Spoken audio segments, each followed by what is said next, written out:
Hello and welcome to the Villa Park podcast. It is just me tonight. It's just Rich for the fans forum. Obviously, you guys watching as well. So I'm sure you can get involved in the show. Ask any questions that you want to talk about Aston Villa on or off the pitch. I've also put the link in the top. It's pinned at the top to the actual show. If you want to make a comment live or join the show live or ask a question live, so do jump in as well. Few bits that I wanted to talk about. I touched on this with Kev in the lunchtime live show earlier today. Just on the Kamara, life without Kamara, as the title suggests. There's a few options that we've got, so I wanted to get into that with you guys in terms of what do we think Emery will do? What do you guys think is the best option moving forward? A lot of people mentioning Tim Iroegbunam stepping up, and that could be an option. But there's one or two other bits that we might be able to bring in and might be able to be considered. Wanted to talk about the big games upcoming. Obviously, we've got three big games, winnable games. How do we feel that those will go? And also potential look at positions that we want to upgrade on. There's been talk of us looking at right backs already, which I wouldn't be surprised about. So yeah, talk on that a little bit. And then obviously, any questions, any comments you want to make, moving forward through the show. Few comments already coming in. So Michael's in the house. Good evening, Michael. And Rich is in the house as well. And also, he said he's made a donation to Michael's charity already. Awesome job. And I want to get Michael on the show to talk about that very, very soon. He's doing a fantastic thing. He's got a fantastic idea across Villa, and I want to get us and all the other podcasts involved in it, and hopefully the club start to take notice. But it's a brilliant idea, so want to get Michael on that. And if he wants to come on, and if you want to come on and talk about it either tonight or future weeks, then please do. Devastated by Kamara's injury. Yeah, I agree, Rich. I agree. And Debbie says, will Buendia be fit before the end of the season? I think so. I hope so. It's just there's not been too much news about Emi Buendia, and I don't know whether that's a good thing or a bad thing. Obviously, Tyrone Mings is posting a lot of his videos of his kind of fitness updates, but Emi Buendia probably hasn't got the same media team. But I would have thought so. And every time I check on like the football apps that I use, it says he's very close to fitness. But there doesn't seem to be any questions asked about him. So I would like to think that he'll come back. In what state, whether he's kind of ready to go straight away, I don't know. But be good to get him back before the end of the season. Terry's in the house. Great to have you on board, mate. Rachel's in as well. Good evening. Amar said, life without Kamara, we shouldn't lose the ball now. Yeah, well, me and Kev spoke about that earlier and said that he hadn't been playing fantastically well. Obviously, you don't want someone to be out with an injury for God knows how long, but there was some question marks asked about his form and how he was playing. So it's up to some other players now to step up. Weston relating to Buendia, he may be ready before the end of the season, but surely he wouldn't be up to speed until next season. Yet that might be the case. And as Rich says, there's time for someone to step up and show Emery what he's all about and cement his place in the team. So I guess that is the first point: is does Tim Iroegbunam come into the side? Because that's I guess the big question, because he's been given I guess a vote of confidence from Unai Emery, who said that he's let Dendoncker go, and Tim Iroegbunam's the backup now to that position, and now that's the time where he should, in theory, get involved and come into the team. However, you're talking about a player coming into a side that is in a bit of a dodgy spell of form, has just come off the back of a good performance, but a losing performance. And now he's going into 3 games where they're winnable games, with all due respect to the other teams. But it's a high pressure situation. And does Emery trust Tim Iroegbunam to come in to that situation? Now, Kev was of the opinion, like the big clubs, the Liverpools, even the Man Uniteds, who've put Kobe Mainoo in the side, Man City do it from time to time. Rico Lewis has come into that side. They've played the young players, and Villa aren't the same Villa that they were 2 or 3 years ago, where it might have been a real risk putting someone in. Whereas now, we do keep the ball, we do have possession. We can maybe integrate some young players into the side, and maybe it's just a situation where you bring him in, he wins the ball, he gives it simply, and then kind of builds himself into the team. That's the conundrum that Unai Emery's in. And that's the situation. So again, you guys let me know in the comments your thoughts on this. The first option is Tim Iroegbunam just to come straight in. I think that's a good opportunity for him. I don't see any reason why not. I don't see any reason why you wouldn't do it. And I think if you went with some of the other options that might be available that we'll talk about in a second, I don't think that does a great deal for his confidence, because he might as well have gone out on loan in the January window and got game time. Whereas now the opportunity is there for him to get the game time. Why not give him the opportunity? So yeah, let me know your thoughts. Doran Tour in the house. See you soon, dude. Next week for a preview show. Yep, just drop me a message, mate. I'll do my very, very best, and I'm sure I'll be able to jump on and do a preview with you. Rachel said Tim will play minutes, but I don't think he will start initially. He's still learning off Emery and what he wants him to do. That's the thing, isn't it? Like, does he ease him in? Does he play? Does he go with, as we've said, does McGinn drop into that position? And then, with 20 minutes to go, does he bring Tim Iroegbunam on, get him used to it, and then maybe start him in the next game against Forest? Yeah, that could be an option. Weston says time for Tim. Newcastle, Man United, and a few others have thrown 19, 20-year-olds in their matchday squads. I mean, Newcastle have played a 17-year-old in their squad and in their first team, and that's out of necessity, absolutely. But look how well he's done, and now he's starting pretty much every game. They've had to throw in Livramento. Obviously, he's got a bit more experience. They've put Lewis Hall sparingly, but they've used him one or two occasions. They brought on 2 or 3 academy players that were forced to, they were in a good position when they were beating Chelsea, but they gave another 2 or 3 academy players their debut. So, it has been done, and it's something that, these younger players will get given time by the fans and will be given a little bit more patience. If you take in a John McGinn, and that's the second option, you just put McGinn in that defensive midfield position, you're losing something from John McGinn in that more advanced position, and then you're asking him to do a job that he's not as familiar with in a more attacking, in a more defensive sense. You're asking him to take the ball off the defenders, turn and play a good pass through, and he's not always great at that. And that's part of the problem with John McGinn. When he's been forced to play in that position, he can do it every now and again, but when he's been forced to play in that position, we've seen it so many times. He gives the ball away. He gets a bit when he gets pressured, he tries to use that, his famous sticking his rear end out, and teams know how to put the pressure on. Whereas if he's further forward doing it, if he loses the ball, there's more players to kind of cope with that, and 2, if he gets past, he can take a shot or put someone in. Whereas in the areas where he's going to receive the ball more defensively, there's a much higher risk. So that's the difficulty there for me with putting John McGinn there. Right, Michelle's in the house. Hey, Michelle, great to have you in. Terry, look where we are. It's only been one season. If we don't get top 4, we will next season. That could be true. I would say that other teams will improve. With regards to Tim coming in, these are the best 3 matches for him. Yeah, I do think that as well. Rich says chuck him in from the start. He's never going to learn or gain confidence unless you show me he's trusted. Gaz is in the house as well. Great to have you in, mate. Opportunity for Tim to play and learn, but ease him in till he finds his feet.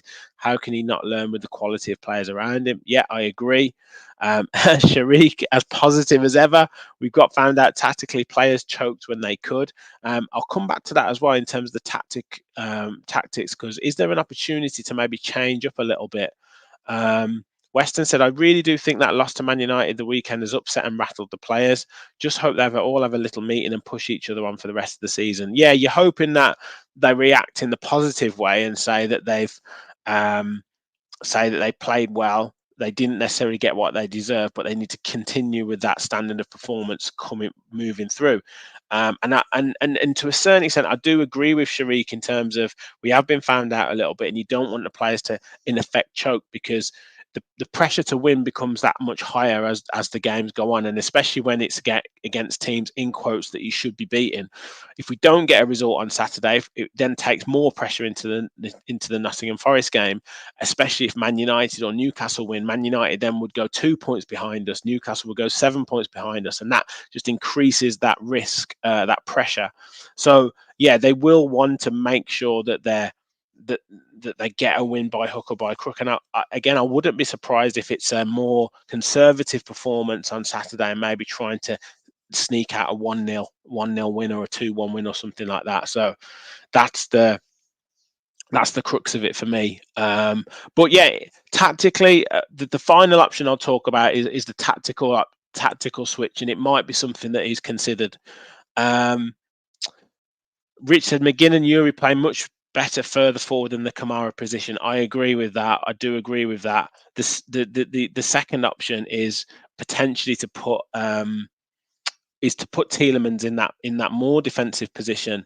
Now, is that more of a risk than John McGinn in that position? Because yes, he's not too bad at tackling, but again, we've seen him giving the ball away. He plays quite risky passes. That was an area where he was playing for Leicester and he didn't like it, and that was the alleged that he kind of threw his toys out of the pram with Leicester. But you talk about a different situation here with Villa. In that, it's a needs must situation potentially. Could he play in that area alongside Douglas Luiz, and then you've maybe got a McGinn helping out further forward, and you've got a Ramsey further forward as well?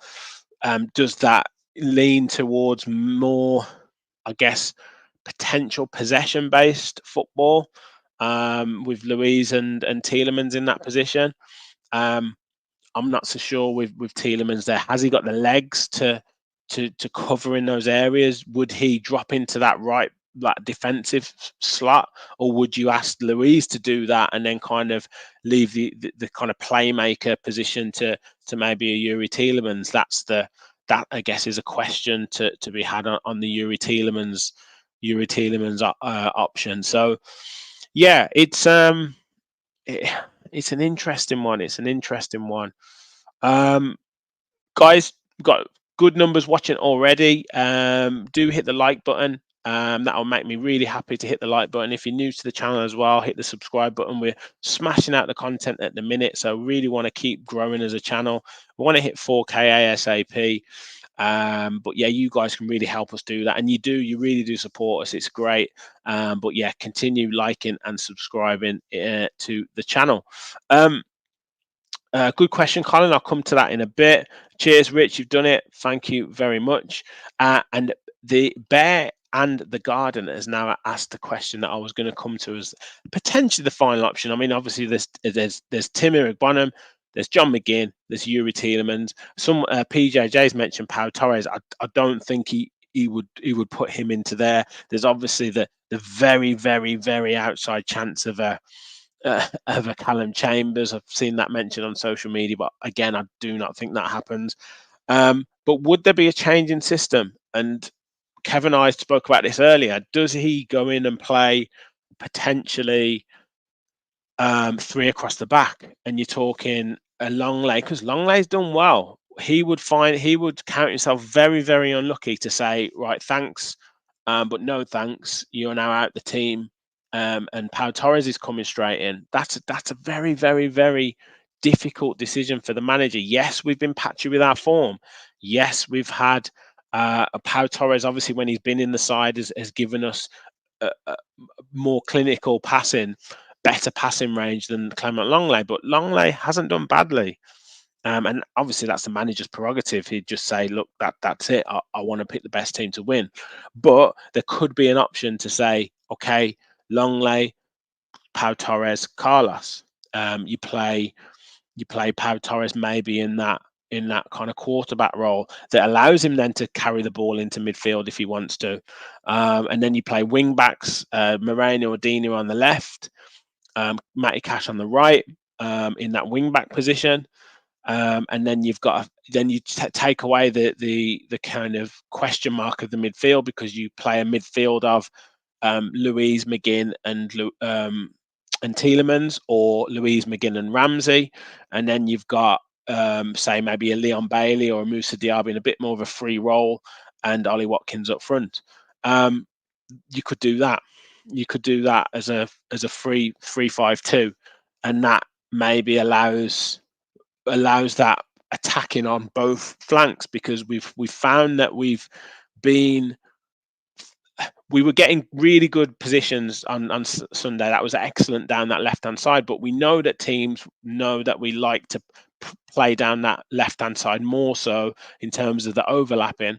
But if you can attack down both flanks, and hopefully get players into the box, utilize a Leon Bailey or a Diaby in a free role, then you've obviously got you can attack down both flanks. So he might use that as an option. Maybe away from home, that could be a better option to utilize, and it might be a potential to be done against Fulham.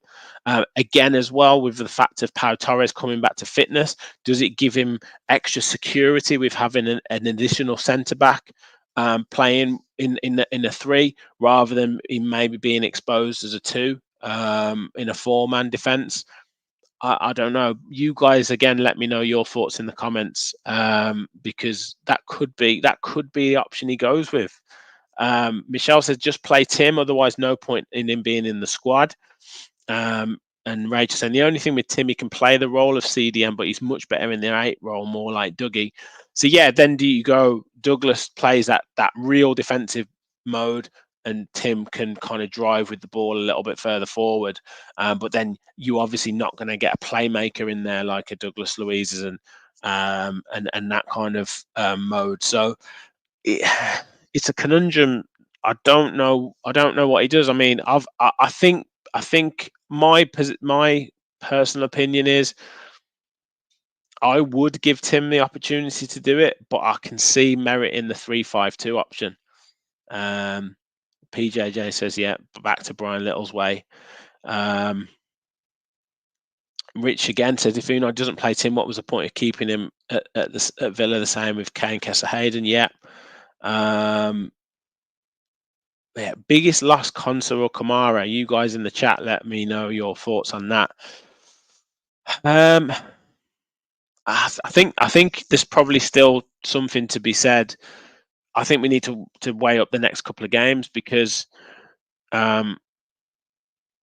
we've certainly missed Ezri Konsa the last couple of games, and you can say probably in both boxes. Look at those set pieces against Man United on Sunday. Pete, the Canadian Villa fan, mentioned in his podcast that had Konsa been in that side, Kamara might not be marking Harry Maguire. Kamara might not be marking Harry Maguire. So that's something to take into consideration. So I do think it's probably Ezri Konsa, just because of the way that he plays, and then you got the situation of him being able to play at right back, and what you lose in Konsa and what you get back with what you're getting with Matty Cash at the moment. And I think actually Matty Cash had a good game on Sunday. I really do. I don't understand the criticism that he got. I thought he had a good game, but that security that you get with Ezri Konsa in that position, and then being able to play at centre back as well, I think it's probably Konsa. And also we've talked about 3 or 4 options that Emery's got for to cover Boubacar Kamara. So he's certainly got options there. So I don't think it's going to be all. I don't think it's all going to be at loss to losing Boubacar Kamara. Weston says Konsa, Collins, Konsa as well. Rachel said, like many things, you only miss something when he's gone. When you need another CDM, we need Dendoncker, but no one would have Dendoncker over Boubacar. Yeah, I mean, yeah, I don't think we missed Dendoncker. I think there's better. I think Tim is unproven, so we don't necessarily know whether he's better than Dendoncker or not. But I think there's potential for him to be in that position, whether he's an 8 or whether he's a 6. We know that McGinn can do a job there, which is as good as, if not better than Dendoncker. And we know Tielemans can do a job there that's probably as good, if not better than Dendoncker. So I don't even think Dendoncker would have been an option, would have been the number one option anyway. So yeah. Michelle says both. Rich says Konsa all day. He's a boss. Konsa sorts that right back position out as well as his usual centre back role. So yeah, obviously all the best to Boubacar Kamara. Hopefully he gets back fit, fighting fit quickly. But I do think there's a couple of options.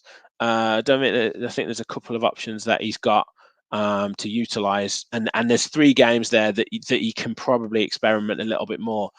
You want to be in a position where you're winning quite comfortably, but I do think he's got options. Also a couple of people mentioned about Morgan Rogers when we talked about it this morning, and Richard mentioned it there. Where does he come into the equation? Would he fit in better in a 3-5-2, just playing off Ollie Watkins, or in a more advanced position? Where does he come into it?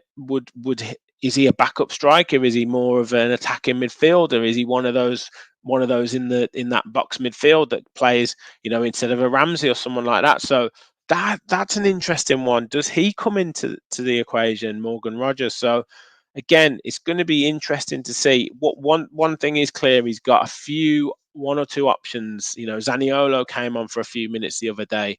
Moussa Diaby's obviously still in and around it. Morgan Rogers is in and around it. So he's got a few options to utilize. Yuri Tielemans as well, like I said. So it's not like he hasn't got any players to go from.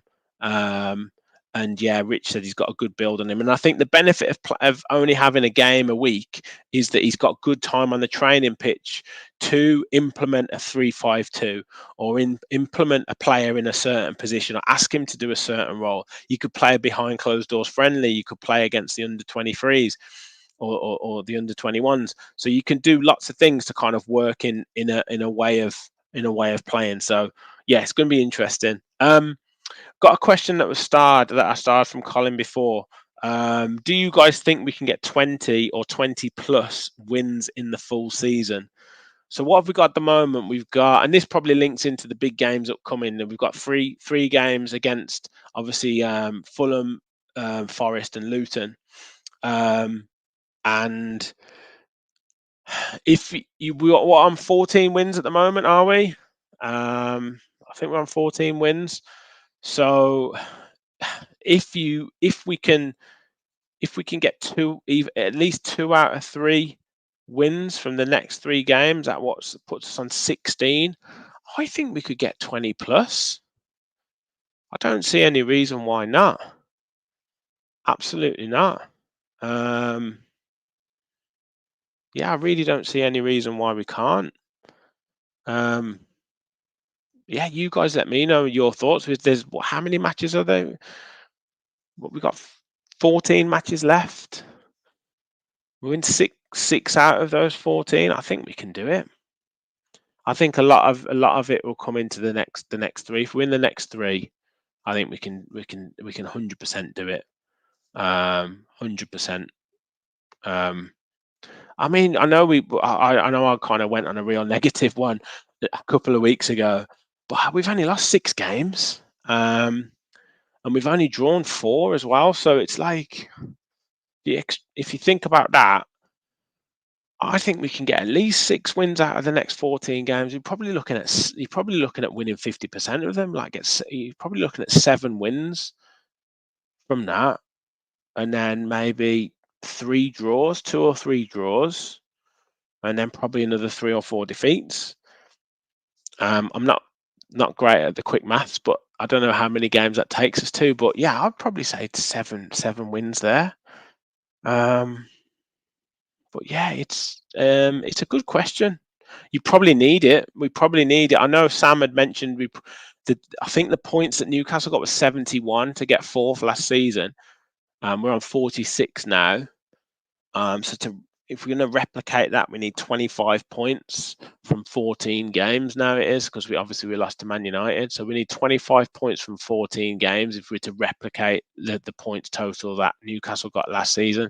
We probably need maybe 74, I would say, to get that. So yeah, what would that be? 28 points from 14 games. So you're talking 2 points a game average from now on in. And that's kind of what Emery's looked at all season, hasn't he? 2 points per game average around that to get into that top 4 spot. Anything less than that, you're probably looking at top 5, top 6. So whatever, how by hook or by crook we can get to. If we can get to 74 points, I think we can do it. Yeah. PJ said 20 plus easy. Rich says, yeah, why not? Up the Villa. Rachel said, if we had a full squad, definitely. A little harder now with the injuries we have, but it's certainly possible. Nick says, Fulham isn't a given. That's going to be tough. Hopefully our away form is improving, albeit our home form is declining. Danny says, no easing him in. Let's give him a chance. Gaza says 7 wins and 3 draws. He's short of that mark. So yeah, what's that? 7 wins, 21. 21, that's 24 points. Yeah. So we'd probably need 8 wins. 8 wins and a couple of draws. Yeah, 8 wins. Yeah, it's going to be a big ask, isn't it? It really is going to be a big ask. If you look at, we've still got to play Liverpool. We've still got to play Man City. We've still got to play Chelsea. We've still got to play Tottenham. We've still got to play Arsenal. So we've got to play Brighton away as well. So it's some tough games. Like home games, we've got Brentford at home. We've got Liverpool at home, Chelsea at home, Bournemouth at home, Nottingham Forest at home. I know that, and Wolves at home. That's always a tough one, isn't it? Yeah. Yeah, it's such a difficult one, isn't it? You think you'd lose a couple of games at home, and you think that's where we need to get back to winning ways, don't we? Ian saying Tim is not really the answer. He's a little too wasteful in his passing. Thank God we have John McGinn. Yeah, well, that's an option, definitely an option as well. Rage said we need a little look elsewhere to keep ourselves going. Let's look again after these 3 matches. Yeah, I think that if you can get 9 points from these 3, that would take the pressure off hugely, because that puts you on 55 points, and that takes the pressure off hugely. If we lose one of these 3, then that's really difficult. Then Rich says definitely Emery will be pushing the lads. The Premier League is our main objective this season. He said so a few times. Not Europe or FA Cup. Champions League is what the owners and Emery want. We're driving. No problem, Michael. No problem at all. Guys need to beat teams above us. I was just mentioning about your charity thing. So if you do, let me know when you want to kind of announce it properly. But we'll definitely push it on the podcast, and I want to get other pods involved as well in it. Gary H said, "Hi Rich, our home form is why we are where we are. So a drop off was coming, unfortunately." Yeah, I do think that. Rage said, "I've never really liked points as an end goal, as it depends on so much. Plus, the teams who we are competing with also have to play with each other." Exactly. It's good to look at, but it's immaterial. It's just generally managers would have a kind of average, 2 points per game average, that kind of stuff. So it's just looking at that. Will Europa League and the Cup run be all that bad, really, especially now? Well, I was saying this as well I can't remember who I was saying this to, but you look at the way that Newcastle have gone this season, and it looks like they're making a bit of a comeback now, which is kind of, in their position, good for them. But the trouble that they went through with being in the Champions League, going, every game being so big, the first time in so long with them being back in there, the pressure that means, then you've got to go back to league form as well. Is it sometimes better to do it in the stages? Is it better to go, okay, Europa League, get a squad set up for that, and then build up into the Champions League the season after? Is that something that's better to do? I don't know. Obviously, you want to take your chance when it comes, but it's a difficult one to jump on all fronts. Obviously, though, you lose the potential to get new players in, you might risk one or two players leaving for Champions League football. You can't necessarily get the highest level of player to come in, and we've talked about taking that chance when it comes. So it is probably a little bit of a double-edged sword. A lot of people say no, you've got to go for Champions League when it comes, and that I totally understand that argument. But it's one of those things where do you go in stages in the stages that they are. I don't know, but it's a really good question, because if you finish top 6 and you win the Europa Conference League, is that a good season? You've got to say, yeah, you've got to take a trophy. You have to take a trophy. I guess it's why I was so disappointed with the FA Cup, but because then you're pinning all your hopes on one or two tournaments, and you just never know what draw you're going to get in the Conference League. Deb said, hopefully if we get a win at Fulham, it'll spur them on. Ian said, I'm confident that we will do well in the next 3 games. That should stabilise our form, get us back on track. Conser will then be back and Power will be up to speed. Michael, I've got a few things need to sort out. Yeah, brilliant, mate. That's no problem. He wants to make the big announcement on the 19th of April. No problem. But yeah, everyone can take part, and it's to raise funds for the Aston Villa Foundation. And as I say, it's a brilliant idea. So do look out for that, people. PJJ said, if they play anywhere near the same as on Sunday, we'll be odds on to beat most teams. No problem. Nick said, the more we re-watch that performance on Sunday, we should have won it, let alone lost. The players were so dejected at the end. They were close to tears, as was Dick. Hope that match hasn't broken them. No, I'm sure it won't.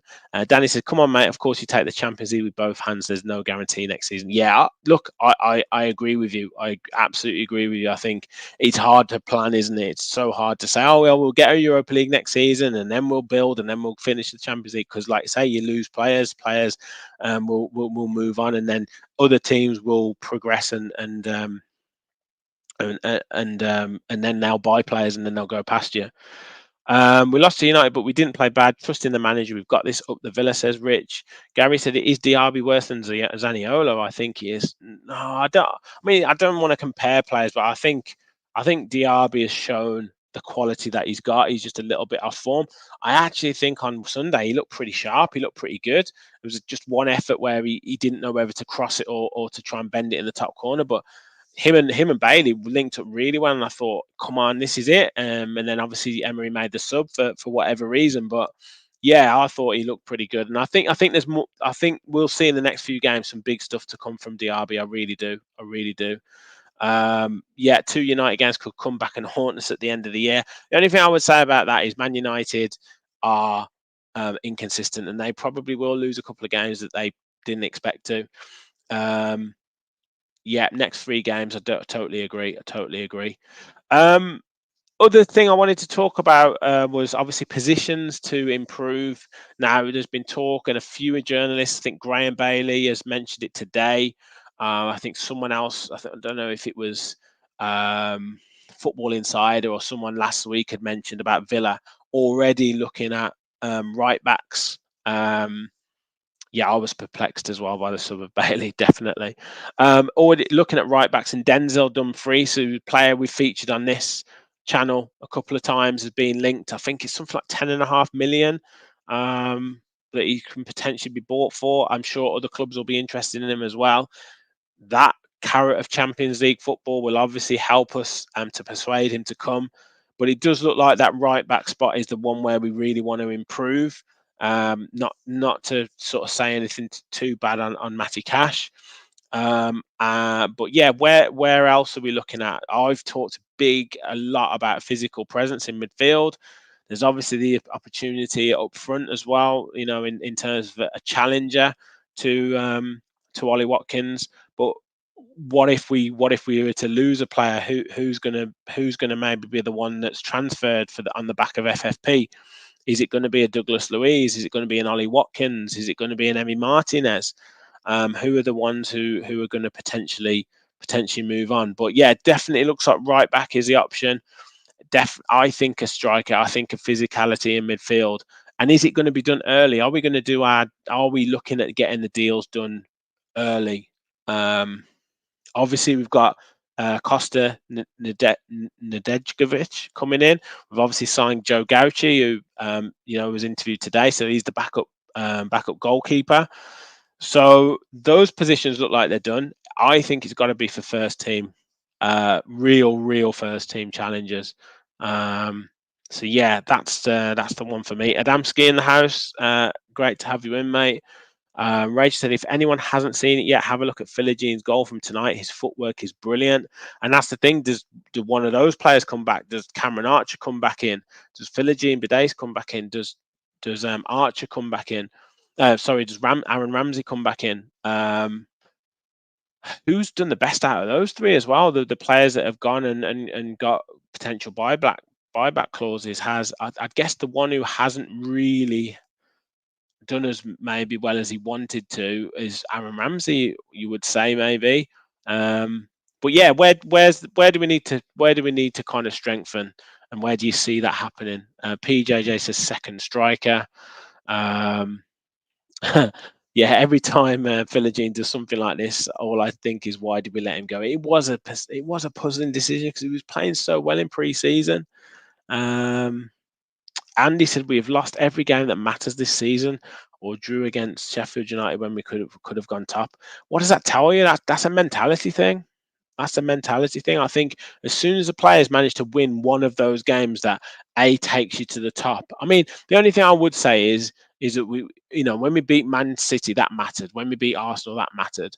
So I would say that we have won games that mattered.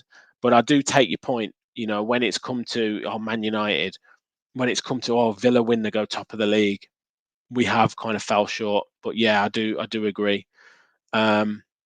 We need to blood the young lads. Look at Bradley, Miley, etc. No excuses now with the injury. Yeah. Rich said the Aussie keeper looks a unit.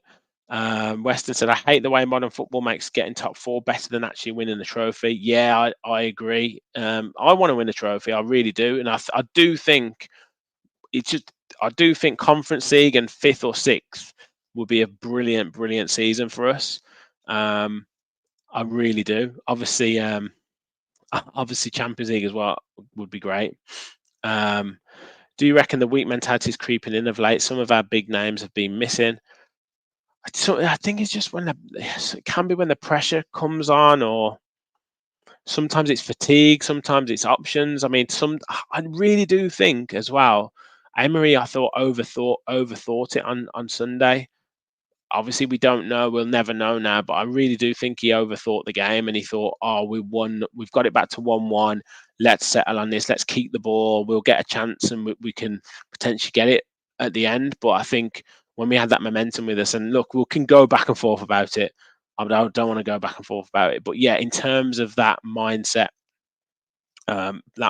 piece, I just think getting back to a couple of wins in a row will get us back into that mindset. I really do.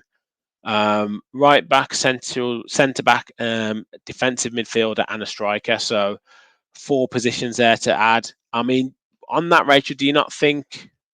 Obviously, Longley goes potentially, so we're not going to sign him.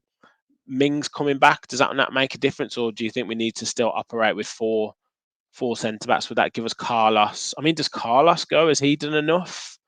Has he really done enough? He's played quite a bit this season. Sorry, so yeah. Where's that? Is that centre back coming in to challenge, or is that centre back coming in to be an option? 100% mentality, says Michael. Was Cash playing when we beat City? No, he didn't play. He didn't come on. Or he might have come on for the last 5 minutes, but it was Konsa. PJJ said Frimpong or Gertrude from Feyenoord for right back. Rich said pressure 100%. Rachel said, but these players haven't had many experience of having something positive to play for, either trophy or top 4, etc. To get that mentality, you have to experience it. Yeah, and we were saying right at the start of the season, we very rarely win after we've gone behind, and we have started to do that a little bit this season. Obviously, Brentford, we went behind. One of Crystal Palace, we went behind. I don't know if we've come back from being 2-0 down yet. So there's obviously milestones that this team has to get over. So yeah, that's going to be that's interesting. It's definitely, you have to go through those experience, definitely. Frimpong is a real good player. Terry said we have to win the next 3 games, and if we do, we will finish in the top 4. We have the players to do it. Agreed. Ray says, I think Villa should focus on top 6 and not let the pressure of top 4 get the better of them, strengthening some and go for top 4 next season. Yeah, but you got to take your chance when it comes. You definitely have. Yeah, we won't get Champions League if we won't get Frimpong if we don't get Champions League. Yeah, well, that just opens up so many doors for you. Ryan said, I'm 30 minutes behind, so don't know if you'll see this or how it works, but did you see the Gauchi interview? Came across very well, I thought. No, mate, that's cool. Rachel mentioned that. I haven't seen it. I will watch it though after this. So, yeah, be good to watch that. We're still building, but we must take our chances, and that's what's let us down. Yeah, that, it was a ruthlessness. It was being clinical. I definitely agree with you. Definitely agree with you. Yeah, cash out, good backup. Yeah. Andy said he hopes Cameron Archer returns at the end of the season. He's starting to do all right now, isn't he? He's looking really sharp. Yeah, Gary says, I've realised that we aren't top 4 material now, but no disgrace in 5th or 6th, and don't think we'll get it next season either with United and Chelsea back. Well, look, 5th might get it. 5th might get it, so we've got to maybe hope for that. So yeah, that's yeah, I just think it's so important to take the chance when it comes. But look, I really do think, as we've said in this chat, the next 3 games are massive for us. It's so important for us moving forward. We've got a game a week. I think the picture becomes much clearer after that point. I mean, I just want to see the fixtures for the other teams around that weekend. So, who have Man United got? So we've got obviously Fulham away, Newcastle at home to Bournemouth. Who have Man United got? Must be playing on the Sunday. So they're away at Luton, Man United. I guess the good thing is we play first. So if we can get a good result against Fulham, that takes us back to 8 points clear. Pressure goes a bit back on more on Man United, Burnley, Arsenal. I mean, those top 3 are away now, aren't they? Arsenal are away, Liverpool are well away, and Man City are obviously are well away as well. So it's essentially between us, Man U, and Spurs have got Wolves at home. So I can't see them really dropping points. So yeah, I think the pressure's on us to beat Fulham, and arguably we've got the toughest game out of those 3. So it's going to be a difficult time. Yeah, Villa and Man U got the same team, so it's going to be interesting to see. But yeah, we can't give up on top 4, like you say, Michael. We absolutely can't. Absolutely can't. I think that's going to be it for tonight. I think we've covered the Kamara incident, injury, and looked at the different options for him to play. We looked at the next 3 games. Obviously, they're really important. We looked at where we need for points and looked at what positions we need to strengthen. I think it's been a good old chat. We're going to be back later on in the week. Potential lunchtime lives. I think I might release a show actually done last week by Martin and Luke from the Up the Villa podcast. We all gave our top 10 Aston Villa players. So it's a Villa Park podcast, top 10 Villa players. So have a look for that releasing out tomorrow. Probably match preview for Fulham on Thursday night or Friday night. So yeah, do keep your eyes open for that. And then obviously the usual match reactions, maybe a lunchtime live as well thrown in there for good measure. But yeah, thanks for watching. As Gaza said there, stay positive. We have got this. Up the Villa. Make sure you smash the like button on your way out if you haven't already. Subscribe to the channel if you are new. We are well on the way to 4,000 subscribers. So keep subscribing, keep supporting, keep liking the videos, keep commenting on the videos. Your support is fantastic. Thank you all for watching. And as always, remember, we'll follow the Villa. Thanks, everyone.